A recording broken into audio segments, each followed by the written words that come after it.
அண்மைச் செய்தி. எல்லையில் பாகிஸ்தான் ராணுவம் அத்துமீறி நடத்தும் தாக்குதலில் காஷ்மீரில் 22 பேர் உயிரிழந்ததாக தகவல் வெளியாகியிருக்கிறது. இது குறித்தான மேலும் விவரங்களை வழங்கவிருக்கிறார் செய்தியாளர் மாணிக்கம். விவரங்கள்.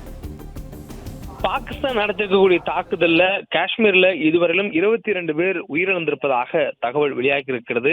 இந்தியா பாகிஸ்தான் இடையே தற்பொழுது நிலவக்கூடிய இந்த போர் பதற்ற சூழலுடைய உச்சகட்டத்தின் நிலவரங்கள்ல தொடர்ந்து 3 நாட்களுக்கு மேலாக இந்தியாவின் மீது பாகிஸ்தான் தொடர் தாக்குதலை ஏவி வருகிறது. இந்த தாக்குதலுக்கு பதில் தாக்குதலை இந்தியா உரிய முறையில் கொடுத்து வந்தாலும் கூட இந்தியாவினுடைய காஷ்மீரில் 22 பேர் உயிரிழந்திருப்பதாக தகவல் தெரிவிக்கப்பட்டிருக்கிறது. எல்லை கட்டுப்பாட்டு கோடு பகுதியில் பாகிஸ்தான் ராணுவம் பீரங்கி மூலமாக தாக்குதல்களை நடத்தி வரக்கூடிய நேரங்களில் அதனை முறியடிக்கக்கூடிய பணிகளில் இந்திய ராணுவம் ஈடுபட்டிருக்கிறாங்க.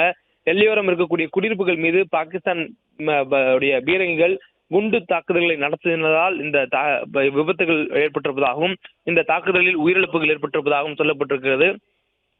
தொடர்ச்சியாக பாகிஸ்தானுடைய தாக்குதல் என்பது இந்தியாவினுடைய ராணுவ நிலைகளை குறிவைத்து தாக்குவதாக இருந்த நிலையில அந்த தாக்குதல்கள்ல எதிலையுமே எல்லளவு கூட பலன் பெற முடியாது பாகிஸ்தானுடைய ராணுவம் திணறி வருகிறது. இந்தியா வெற்றிகரமாக 7ஆம் தேதி அன்று பாகிஸ்தானுடைய வான் எல்லைகளுக்குள் ஊடுருவி பாகிஸ்தான் பகுதிக்குள்ளாக பதுங்கியிருந்த பயங்கரவாதிகள் மீது குண்டு போட்டு வந்தது. அதன் மூலமாக பயங்கரவாதிகள் 100க்கும் மேற்பட்டவர்கள் அழித்தொழிக்கப்பட்டார்கள். இந்த நிலையில பாகிஸ்தான் அதுக்கு பதிலடி கொடுப்பதாக, அதாவது இந்தியா பயங்கரவாதத்துக்கு எதிராக எடுத்த நடவடிக்கைகளுக்கு பதிலடி கொடுப்பதாக இந்தியா மீது கடந்த 3 நாட்களாக தாக்குதல் நடத்தி வருகிறது. இந்த 3 நாள் தாக்குதல்ல இதுவரையிலும் 22 பேர் உயிரிழந்திருப்பதாக தகவல் கிடைக்கப்பட்டிருக்கிறது.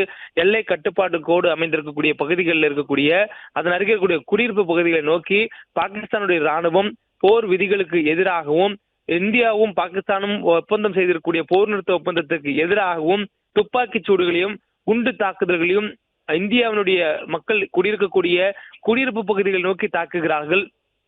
குறிப்பாக இந்தியா பாகிஸ்தானை தாக்கும் பொழுதெல்லாம் வான்வெளி தாக்குதலை சமாளிக்க முடியாத பாகிஸ்தான் அந்நாட்டினுடைய பயணிகள் விமானங்களை முடக்காமல் தொடர்ந்து அவைகளை இயக்கி அதன் மீது தாக்குதல் இந்தியா நடத்தினால் அதன் மூலமாக ஒரு பச்சா பரிதாபத்தை பெற்றுவிடலாம் என்று யோசித்து அது போன்ற ஒரு நய வஞ்சக வேலையில் ஈடுபட்டிருக்கக்கூடிய நிலையில துல்லியமான தாக்குதல்களை இந்தியா அந்நாட்டினுடைய ராணுவ படை தளங்கள் மீது மட்டும் தாக்கி வருகிறது.